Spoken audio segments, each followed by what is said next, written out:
The Samsung Galaxy S25 Ultra takes AI on phones to the next level with the ability to perform actions across multiple apps at once. It also delivers a superior camera experience along with crisp HDR video plus fantastic Snapdragon 8 Elite performance and super long battery life. I just wish QI2 wireless charging support didn't require a case. The Galaxy S25 Ultra has a release date of February 7 and it still starts at the same yikes, inducing starting price of $1,299 for 256GB of storage. You can upgrade to 512GB for $1,419 or 1TB for $1,659, but while pre-orders are still happening, you can get 512GB for the same price as 256GB and 1TB for usual 512GB price. Samsung is also offering up to $1,200 off, which includes up to $900 in instant trade-in credits and up to $300 in Samsung credits. As they say, haters are gonna hate, but I think some of the criticism around the Galaxy S25 Ultra's design being too iPhone-like is warranted. The sides are flat now just like the iPhone 16 Pro Max and the corners are rounded, which means the Samsung digs into your hand less than the Galaxy S24 Ultra. But I actually blame Samsung for not copying the iPhone enough. I am talking about the left and right edges of the design. They are too sharp for my taste and make the phone less comfortable to hold and use. Apple does a better job of beveling these edges so they are smoothed out. The titanium frame feels as sturdy as ever and the thinner bezels allowed Samsung to increase the screen size slightly from 6.8 to 6.9 inches. I also like the floating camera design on the back. It looks better than the iPhone 16 Pro Max's unsightly patch. Measuring 6.41 by 3.06 by 0.32 inches and weighing 7.69 ounces, the Galaxy S25 Ultra has nearly the same dimensions of the iPhone 16 Pro Max while being noticeably lighter than Apple's 7.99 ounces handset when I was holding both phones. The Galaxy S24 Ultra weighted in at 8.22 ounces while being slightly thicker 0.34 inches. The Galaxy S25 Ultra color options are not exactly wild. There's titanium black, titanium grey, titanium silver blue and titanium white silver. I tested the silver blue hue and I think it has just enough pop without being too in your face. If you're feeling more adventurous, Samsung.com is also offering online exclusive colors like Jade Green, Jet Black and Pink Gold. There's two design trade-offs I need to talk about here. One way Samsung cut down on the weight is a notable downgrade to the S25 Ultra that removes the Bluetooth radio from the S Pen. That means you can't perform air gesture like taking photos remotely. Though Samsung says it removed Bluetooth because not enough people were using the feature. The second trade-off is that Samsung Galaxy S25 Ultra has half-aged QI2 charging support. I say that because the magnets are not built into the phone itself. So if you want to easily attach to magnetic UI accessories like docks and car mounts, you are going to have to spring for a special case. The Galaxy S25 Ultra's display is the closest to perfect we have tested yet, and that's saying something because the S24 Ultra was freaking good. The size has grown from 6.8 to 6.9 inches thanks to slimmer bezels, and that makes this an even more immersive canvas for movies, games and more. When watching the trailer for Superman side by side with its predecessor, the Galaxy S25 Ultra's display was a bit more vivid and brighter than the S24 Ultra when viewed outdoors. I then watched the same trailer on the S25 Ultra and iPhone 16 Pro Max indoors, and I'd say they were neck and neck, with the Samsung doing slightly better in darker scenes like those with stars. In our lab testing, the Galaxy S25 Ultra turned in a max brightness of 1860 nits. That doesn't eclipse the insane score the Google Pixel 9 Pro XL turned in 2469 nits, but it does beat the iPhone 16 Pro Max 1553 nits by a fair margin. The Galaxy S25 Ultra also turned in better scores for color saturation, covering 128.1% of sRGB color gamut and 90.8% of DCI-P3 color space. The iPhone 16 Pro Max hit 114% and 80.9% respectively. Samsung even won out in terms of color accuracy with a Delta E score of 0.24, Apple's flagship scored 0.26. You can get even richer color if you set the Samsung display to vivid mode. The S25 Ultra's screen promises better durability too, though we have not been able to test it. It's made of Corning Gorilla Armor 2, which is designed to provide better drop protection and better scratch resistance.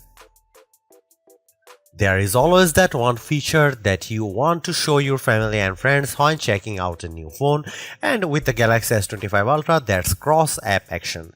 With Google Gemini now deeply integrated into Samsung's flagship, you can accomplish multiple things at once using just your voice. For example, I pressed the side button on the S25 Ultra and said look up the date and time of the Oscars, and I added it to my calendar and then text it to Mike. The phone then looked up the info and I could see it connecting to Google Workplace to make the addition to my calendar. It then sent the text to my brother with the relevant info. That's pretty impressive, and it shows the potential of agentic AI on your phone. I also asked Google Gemini to look up the top 5 rooftop bars near me in New York City and then output the list to Samsung Notes, making sure to include the phone number and address for each one. Within several seconds, I had my list. Cross-app actions work with Samsung's apps, Google's apps, and third-party apps like WhatsApp and Spotify, and I'd certainly like to see this list expand. Another helpful new AI feature is AI Select, a key part of Samsung's One UI 7 software that can look at the content on your screen and provide contextually relevant suggestions. For example, I could easily turn a portion of a YouTube short video into a GIF with a couple of taps. Note that this feature is different from the popular Circle to Search, which gains new powers with Galaxy S25 Ultra. You still long press the home button to activate Circle to Search, but it can now recognize emails, phone numbers, and URLs on your screen. You just tap and go. Plus, Circle to Search can now recognize sounds or music in things like videos. Personalization is another big theme with Galaxy S25 Ultra and One UI 7, and that comes with two major AI features. The first is Now Brief, which can give you a quick summary to start your day. You will be able to see the latest weather, your upcoming appointments, and the latest news at a glance, as well as suggest a Spotify playlist. The idea is that Now Brief will get smarter over time as it learns more about you via what's called the personal data engine. Think of it as a personalized large language model. The Now Brief can also summarize things like the energy score from your Galaxy Watch, as well as show highlight photos from your day out. I'd like to give Now Brief more time to see if it lives up to its actionable insights promises, but at least during my testing, it was a bit too bare bones.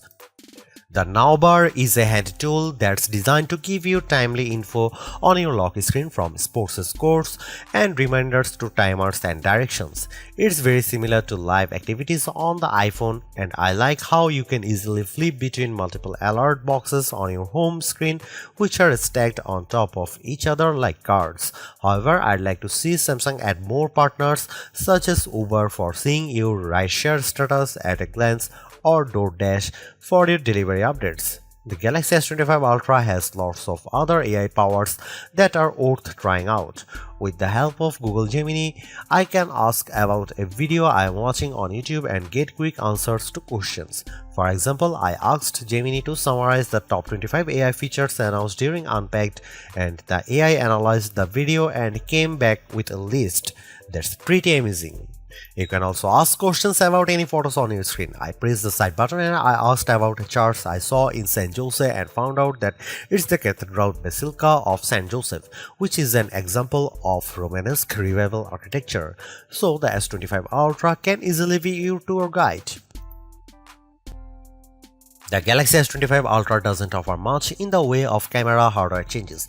The key upgrade involves the ultra-wide sensor, which gets a boost from 12 megapixel on the S24 Ultra to 50 megapixel. This means better detail in your shots as well as the promise of sharper macro photos.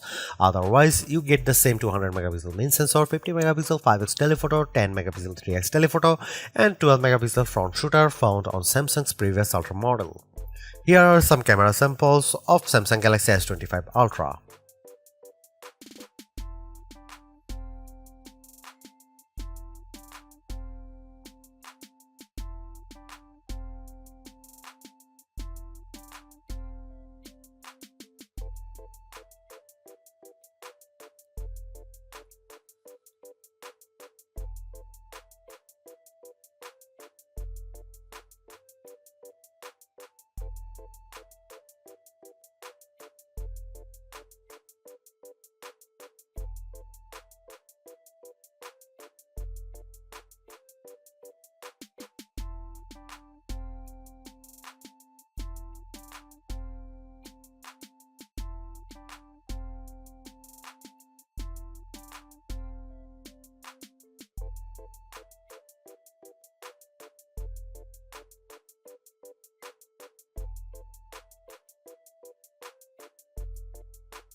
The Galaxy S25 Ultra is powered by an overclocked version of the Snapdragon 8 Elite chip along with 12 GB of RAM, and it's definitely one of the fastest phones we have tested. I flipped between over a dozen open apps, constantly dipping in and out of Chrome, Spotify, Photos and more, and the S25 Ultra remained silky smooth under pressure. The S25 Ultra is also a gaming beast. I enjoyed rock-solid frame rates when playing Diablo Immortal, even with over a dozen enemies on screen. When I unleashed my undead minions on some overgrown spiders while also brandishing my treasure, the gameplay remained fluid. The S25 Ultra beat the iPhone 16 Pro Max in some key benchmarks, but not at all. On Geekbench, which tests a phone's CPU, the S25 Ultra turned in a higher multi-core score but lower single-core score. But when it came to graphic performance, the S25 Ultra blew away the iPhone with a much higher frame rate in 3D Mark Solar Bay Unlimited test. If you are transcoding video too, the Samsung was a good 30 seconds behind Apple in our Adobe Premiere Rush test. It's not quite the longest lasting phone we have tested, but the Galaxy S25 Ultra certainly earns a spot on our best phone battery life test. On our battery test, which involves continuous web surfing over 5G at 150 nits of screen brightness, the S25 Ultra's 5000 mAh battery lasted an epic 17 hours and 14 minutes. That's about 30 minutes better than the Galaxy S24 Ultra, but about 20 minutes behind the iPhone 16 Pro Max. However, we enabled the lower power 60Hz screen mode on the S25 Ultra. This handset lasted an even longer 18 hour 35 minutes. The OnePlus 13 is the champ among current flagship as it endured for 19 hours and 45 minutes in auto mode with its 6000 mAh battery. In terms of charging speed, the S25 Ultra remains at 45 watt, which is faster than the iPhone's 30 watt speed but slower than the 80 watt supported by the OnePlus 13. A drained S25 Ultra reached 71% after 30 minutes of charging compared to 55% of the iPhone 16 Pro Max and 92% for the OnePlus. The One UI 7 update is mostly about sprinkling more AI throughout the system, but there is some other welcome upgrades outside of that.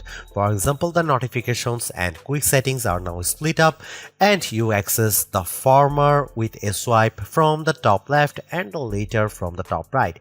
I personally like the look of the new quick settings menu. It's very control center like, but it's super intuitive. In terms of AI features, I like the new call transcript feature. You can seek the contents of your call after you hang up, and if it's a longer call, you can ask for an AI summary. Lastly, I like that Samsung has simplified and streamlined the controls in the camera app, so it's easier to find the various buttons while freeing up more room for your live view. Samsung backs up the S25 Ultra with 7 years of software and security updates, along with Google's matching software support for its Pixel phones. That's the longest period available to any current phone. Sure, the Galaxy S25 Ultra is an iterative update, but Samsung has made big improvements where it matters most, including introducing AI features that will save you time and make your life easier. The ability to perform actions across multiple apps at once using your voice has the potential to change how we interact with our phones forever. But it's clear that Samsung needs to add more partners, both for this AI agent feature and for things like Now Bar.